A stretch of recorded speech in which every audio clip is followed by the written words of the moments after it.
Hello everyone, today I will tell true horror stories about everyday life. Don't forget to like and subscribe to the channel.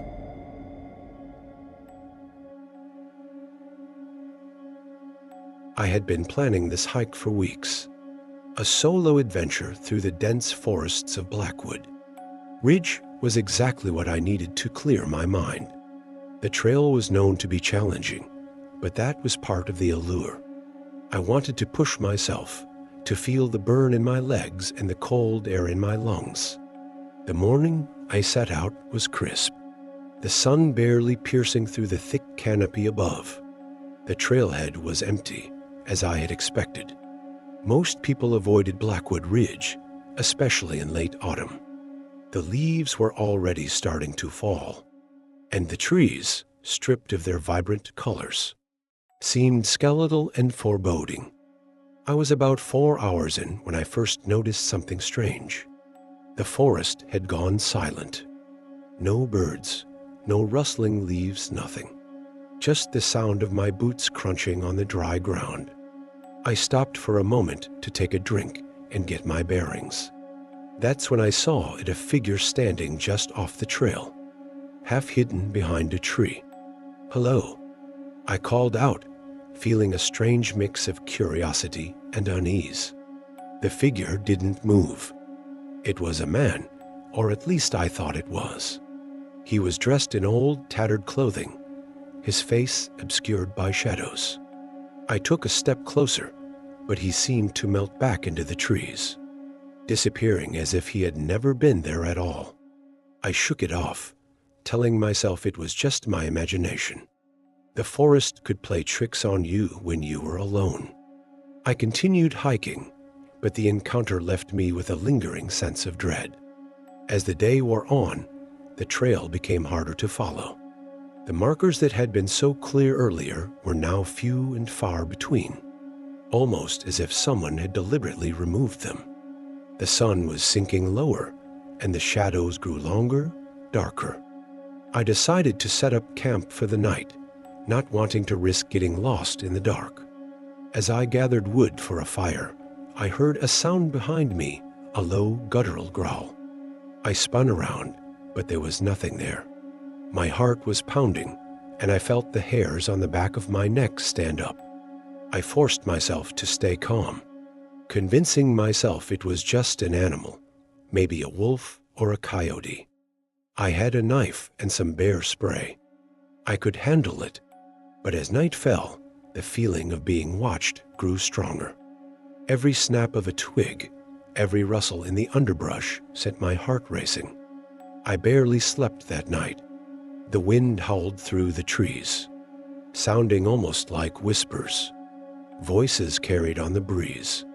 I lay awake, clutching my knife, waiting for anything to happen. When dawn finally broke, I packed up quickly, eager to get back on the trail and out of the forest. But the trail was gone. No matter how hard I tried, I couldn't find the path. The forest seemed to have shifted overnight, the trees unfamiliar and menacing. Panic started to set in as I realized I was lost. My map was useless. Nothing matched up. I tried retracing my steps, but every direction I took led me deeper into the woods. The figure I had seen the day before was now always at the edge of my vision, never fully visible, but always there. By midday, exhaustion took over. I sat down on a fallen log, trying to catch my breath, when I heard the growling again, closer this time. I looked up and saw him, the man from before, standing just a few feet away. His face was no longer hidden, and I wished it still was. His skin was pale and stretched tight over his bones, his eyes sunken and empty. He opened his mouth, and that growl came out, but it wasn't just a sound. It was like the forest itself was speaking through him, angry and full of malice. I ran. I don't know how long or how far, but I ran until my legs gave out and I collapsed. The last thing I remember before everything went black was the figure standing over me, a cold, bony hand reaching out. When I woke up, I was lying on the trail, my backpack beside me. The sun was shining, and the forest was alive with the sounds of birds and rustling leaves. It was as if nothing had happened. But I knew it wasn't a dream. My knife was gone, and my clothes were torn and dirty. I stumbled back to the trailhead, my mind racing, trying to make sense of it all. When I reached my car, I noticed something on the windshield, a handprint, pale and bony, like the one that had reached out for me in the forest. I never went back to Blackwood Ridge. Some places aren't meant to be found, and some things aren't meant to be seen. The forest had let me go, but I knew it was only a matter of time before it claimed someone else. I've always loved the mountains. There's something about the isolation, the quiet, the sheer power of nature that draws me in. So when I heard about the Whispering Pines Trail, a little-known path deep in the Rockies, I couldn't resist. The name itself was enough to intrigue me. It was said that the trail was rarely used, almost forgotten, and that those who hiked it often spoke of strange, unsettling experiences. I thought it was just stories, the kind of local legends that get passed around to keep tourists away. But as I found out, some legends are born from truth. I arrived at the trailhead just after dawn. The air was cool, and a thick mist clung to the ground, giving everything an eerie, dreamlike quality. There were no other cars, no other hikers. I was alone, exactly how I liked it. The first few hours were uneventful. The trail was narrow, winding through dense forests of pine and fir. The silence was profound, broken only by the occasional crunch of leaves underfoot or the distant call of a bird. But as the day wore on, I began to notice something odd. The silence wasn't just a lack of noise. It was as if the forest itself was holding its breath, waiting. Around midday, I came across a clearing. In the center was an old, dilapidated cabin, the kind you might find in a horror movie. It was overgrown with moss, the wood rotting and weathered. It didn't appear on any map I had seen, and I wondered how long it had been since anyone had set foot inside. Against my better judgment, I decided to take a closer look. The door creaked open with a sound that echoed unnaturally through the stillness. Inside, the cabin was empty, save for a few broken pieces of furniture and a fireplace filled with ash. But something about the place felt wrong, like it was watching me. As I turned to leave, I noticed a strange symbol carved into the wall above the fireplace, a spiral, with lines radiating out from the center. It looked ancient, almost primal, and it sent a shiver down my spine. I quickly left the cabin, the oppressive silence following me out. I continued on the trail, but the further I went, the stranger things became. The mist, which had been thinning as the day warmed, started to thicken again, wrapping around the trees like ghostly fingers. The path, which had been clear and well marked, began to fade, the underbrush closing in until I could barely distinguish it from the surrounding forest. Then came the whispers. At first, I thought it was just the wind, but as I stopped to listen, I realized it wasn't the wind at all. The voices were soft, almost indistinct, like the rustling of leaves, but they were definitely there, speaking in a language I couldn't understand. Fear gripped me. I wanted to turn back, but the trail behind me had vanished, swallowed by the forest. Panic set in as I realized I was lost. I tried to retrace my steps, but every direction I took led me deeper into the woods, the whispers growing louder, more insistent. I don't know how long I wandered. Time seemed to lose all meaning as the forest twisted and turned around me, the trees growing closer, their branches reaching out like skeletal hands. The whispers were now a constant drone, a chorus of voices that seemed to come from everywhere and nowhere at once. Exhausted and terrified, I finally stumbled upon a small stream. I followed it, hoping it would lead me out, but it only led me to something far worse. The stream ended in a small, stagnant pool. On the other side was another cabin, identical to the first. My heart sank as I realized I had somehow come full circle. But as I approached, I saw that the cabin wasn't empty this time. A figure stood in the doorway, motionless, watching me. It was a man, or at least it had been. His skin was pale and bloated, his eyes sunken and lifeless. He was dressed in old, tattered clothing, the fabric worn and torn as if he had been wandering the woods for years. But the worst part was his mouth. It was sewn shut, the rough stitches crisscrossing his lips in a grotesque pattern. He raised a hand, pointing to the cabin behind him, and I felt a cold dread wash over me. The whispers were louder now, almost deafening, and I realized they were coming from him, from his sewn-shut mouth. I turned and ran, the mist swirling around me, the trees closing in. I didn't stop until I burst out of the forest and onto a road. My car was just where I had left it, and I didn't look back as I sped away. I never told anyone what happened on the Whispering Pines Trail. Some things are better left unsaid.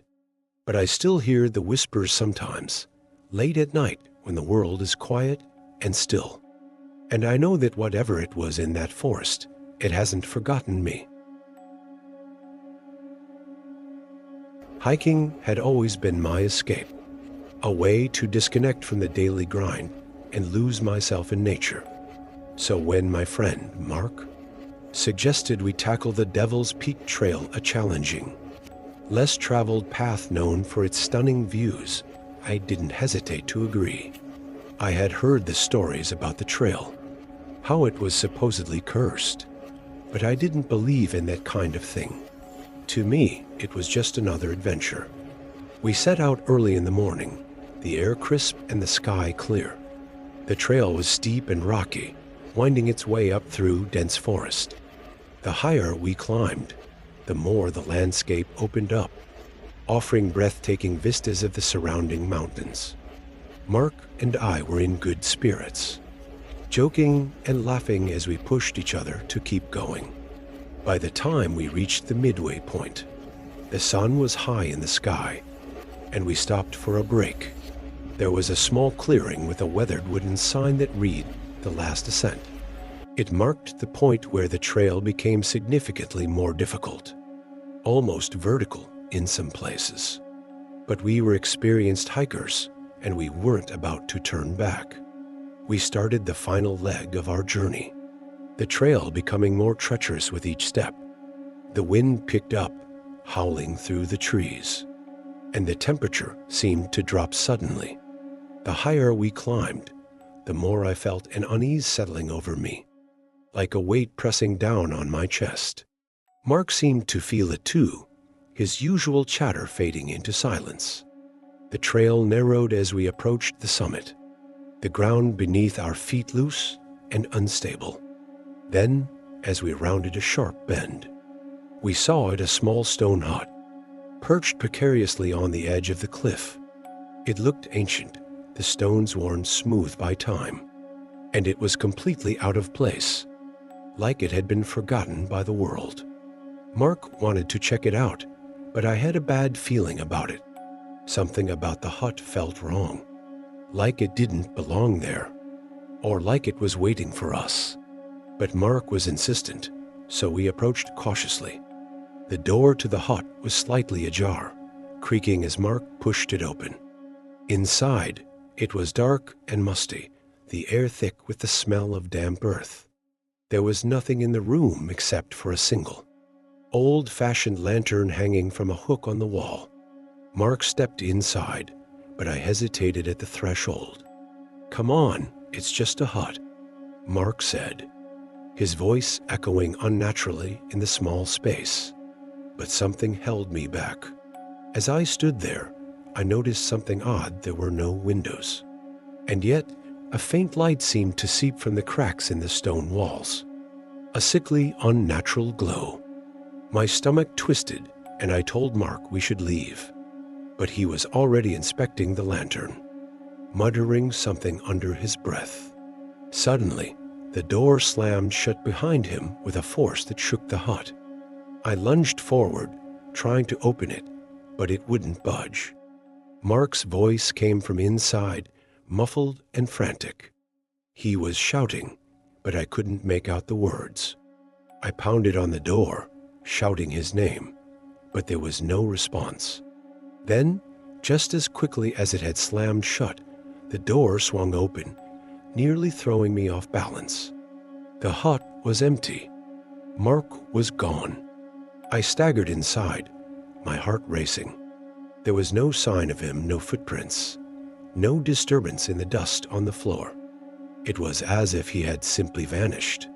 The lantern was still there, swaying gently as if someone had just touched it, but it gave off no light now, just a faint, acrid smell. Panic set in. I ran out of the hut, calling Mark's name, but my voice was swallowed by the wind. The sky had darkened, clouds rolling in as if from nowhere. I started back down the trail, desperate to find help, but the path was different now, unfamiliar. The landmarks we had passed were gone, the trees seeming to shift and twist in the growing gloom. As I descended, the whispers began. Faint at first, carried on the wind, but growing louder, more insistent. They were all around me, overlapping, a cacophony of voices that filled my head with dread. I ran, stumbling over rocks and roots, the whispers following me, chasing me. It was dark when I finally reached the trailhead, my body trembling with exhaustion and fear. There was no sign of Mark, no sign that we had ever been there together. I drove straight to the nearest ranger station, but they found nothing. No hut, no Mark, not even the last ascent sign. I've never returned to Devil's Peak. Mark was declared missing, presumed dead, but I know he's still up there somewhere. I can feel it, like a knot in my stomach that never goes away.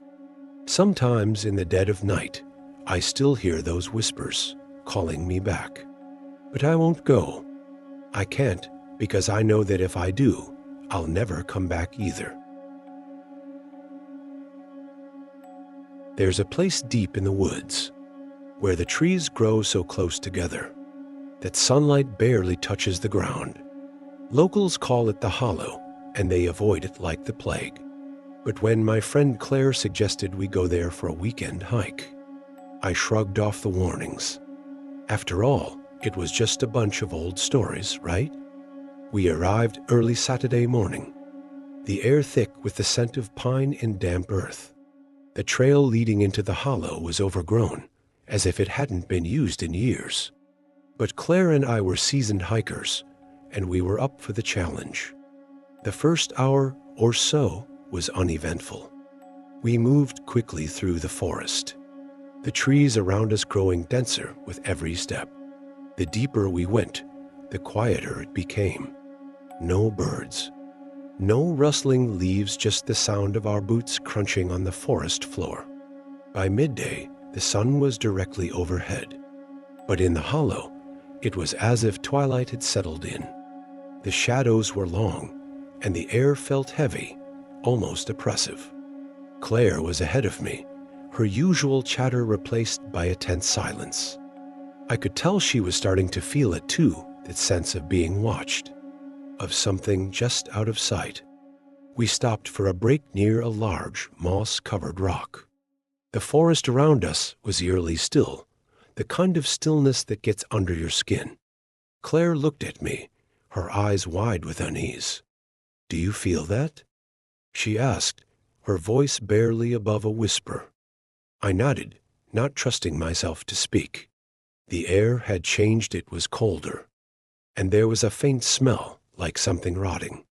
I suggested we turn back, but Claire was determined to press on. She was always the brave one, the one who wouldn't back down from a challenge. We continued deeper into the hollow, the trees around us seeming to close in, their gnarled branches intertwining overhead, blocking out what little light remained. The trail, if you could even call it that, was little more than a faint path, barely visible beneath the thick layer of leaves and undergrowth. Then we found the clearing. It wasn't marked on any map, and it didn't look natural. The trees here were twisted and bent, their trunks covered in strange, dark markings that resembled runes or symbols. In the center of the clearing stood a large stone, roughly hewn and ancient-looking, with the same markings carved into its surface. The air was thick with the stench of decay, and the ground around the stone was littered with animal bones. I told myself, though some looked disturbingly human. Claire moved toward the stone, as if drawn to it, but I grabbed her arm, pulling her back. "We need to leave," I said, my voice shaking. But she wasn't listening. Her eyes were fixed on the stone, her face pale and expressionless. It was as if something had taken hold of her, something that wouldn't let go. Suddenly, the air was filled with a low, droning hum. It was coming from the stone, vibrating through the ground and up into my bones. Claire's eyes rolled back in her head, and she collapsed to the ground unconscious. I knelt beside her, trying to wake her, but she was completely unresponsive. The hum grew louder, more intense, and I felt a presence around us, something ancient, something malevolent. I had to get her out of there. I hoisted Claire onto my back and started back the way we came, but the forest had changed. The path was gone, replaced by a tangle of roots and thorns. The trees loomed overhead, their branches reaching down like skeletal hands, grasping at us as I stumbled through the underbrush. The hum followed us, growing louder and louder, until it was all I could hear, drowning out my own thoughts. I pushed forward, my legs burning with the effort, my mind screaming at me to keep going, to get Claire out of the hollow. At some point, the hum stopped. The air cleared, the trees thinning out, and I found myself back on the main trail. Claire stirred, her eyes fluttering open, but she was distant, her gaze unfocused. She didn't say a word as we made our way back to the car, and I didn't ask. We never spoke about what happened in the hollow. Claire moved away not long after, cutting off contact with everyone. I tried reaching out, but it was like she had vanished. The last I heard, she was living in some remote cabin, far away from civilization. As for me, I still hike, but I stay far away from the hollow. Sometimes, though, I hear that hum, faint and distant, echoing through the trees, and I wonder if it's calling me back. It was supposed to be a straightforward hike, just a weekend getaway to clear my head after a rough few weeks at work. The Pine Ridge Trail was well known, well marked, and safe, or so I thought. I set out early, the sun just beginning to rise, casting long shadows through the trees. The trail was peaceful, the air crisp, and the only sounds were the crunch of leaves underfoot and the distant calls of birds. It was exactly what I needed. About 2 hours in, I spotted an old wooden sign at a fork in the trail. The weathered letters were barely legible, but I could just make out the words. Old Pine Trail closed. I remembered reading something online about a section of the trail being closed off due to landslides. But curiosity got the better of me. I figured I'd just take a quick detour to see if I could get a better view of the valley below. The path was overgrown, the trail almost disappearing in places, but I pressed on. As I walked, the forest around me seemed to grow darker.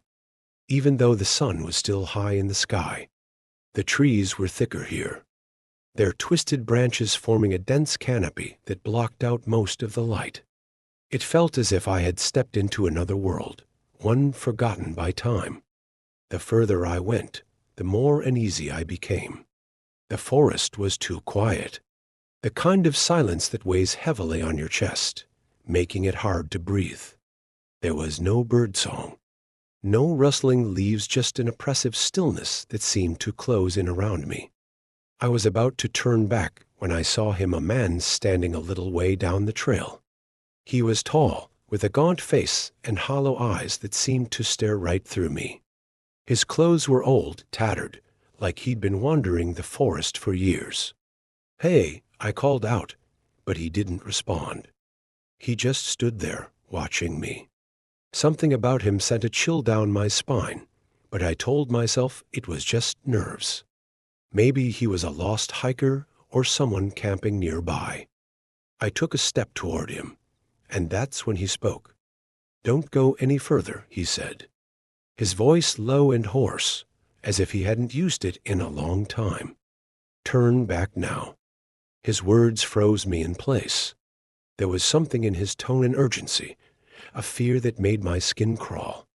I opened my mouth to ask why, but before I could say anything, he turned and walked off the trail, disappearing into the trees as if he had never been there at all. My heart was pounding as I stood there, staring at the spot where he had vanished. Every instinct told me to listen to him, to turn back and forget this ever happened. But something else, curiosity, maybe stubbornness, kept me moving forward.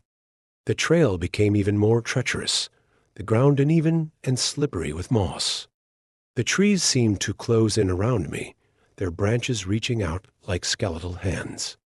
I started to notice strange things: rocks arranged in patterns, sticks tied together with bits of old cloth, symbols carved into tree trunks. It felt like I was walking into some kind of ritual site, a place where I didn't belong. Then I found the clearing. It was small, almost perfectly circular, with a large boulder in the center. The ground was bare, the earth turned up as if something or someone had been digging there. My eyes were drawn to the boulder, and that's when I saw it scratched into the stone were the same symbols I had seen on the trees, but these were fresh, the marks deep and jagged. I felt a wave of nausea wash over me, a sense of dread that I couldn't shake. I needed to get out of there. I turned to leave, but the trail was gone. The path I had been following had vanished, swallowed up by the forest. Panic set in as I realized I was lost, trapped in this strange, forgotten place. That's when I heard the whispers. They were faint at first, just on the edge of hearing, but they grew louder, more insistent. They came from all around me, from the trees, the ground, the air itself. Voices that spoke in a language I didn't understand, but the meaning was clear. They didn't want me there. I started running, trying to find the trail, any trail, but the forest was like a maze, twisting and turning, leading me in circles. The whispers followed me, growing louder, angrier. I could feel eyes on me, the same hollow eyes of the man I had seen before, watching, waiting. Then, out of nowhere, I broke through the trees and onto a familiar path, the old pine trail. I didn't stop to think, didn't stop to catch my breath. I just ran, the whispers fading behind me, the forest slowly giving way to the more familiar surroundings of the main trail. When I finally reached my car, I collapsed against